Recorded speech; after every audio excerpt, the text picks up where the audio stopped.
అల్వాల్ పరిధిలో నేరాల నియంత్రణను మరింత బలోపేతం చేయాలని లక్ష్యంగా పోలీసులు విస్తృతంగా కార్డినెంట్ సెర్చ్ ఆపరేషన్ నిర్వహించారు. హస్మత్పేట్ ప్రాంతంలో తెల్లవారుజామున భారీ పోలీస్ బలగాలు మోహరించడం స్థానికులను ఆకట్టుకుంది. మెదక్ డీసీపీ పర్యవేక్షణలో అల్వాల్ సీఐ ప్రశాంత్ నాయకత్వంలో ఈ ప్రత్యేక డ్రైవ్ చేపట్టారు.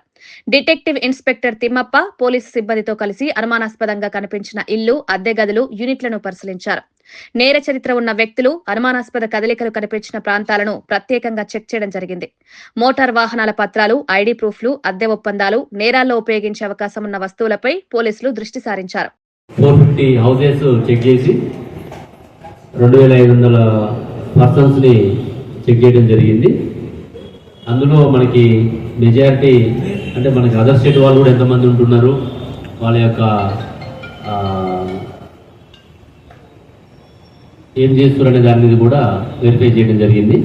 ఇందులో మనకి మహారాష్ట్ర నుంచి 250 మెంబర్స్ ఉన్నారు, కర్ణాటక నుంచి 185, యూపీ నుంచి 125, బీహార్ 85, జార్ఖండ్ నుంచి 55, ఇట్లా రకరకాలుగా వివిధ రాష్ట్రాల నుంచి వచ్చి ఇక్కడ స్థిరపడి వారి యొక్క జీవనోపాధి కోసం ఉంటున్నారు. వాళ్ళ యొక్క కేసెస్ కూడా ప్రీవియస్ హిస్టరీ కూడా చెక్ చేయడం జరిగింది. మనం ఏంటంటే మన పాపులర్ డివైస్ అని ఒక బయోమెట్రిక్ డివైస్ ఉంటుంది.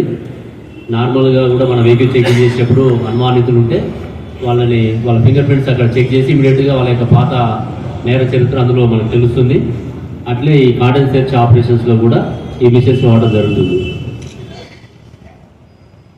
అదేవిధంగా మనటువంటి ఆఫీసర్స్ అందరూ కూడా దాదాపు ఒక 10 మంది ఇన్స్పెక్టర్స్, ఒక 25 members sub inspectors, women staff, వీళ్ళందరూ కూడా ఇందులో పాల్గొనడం జరిగింది.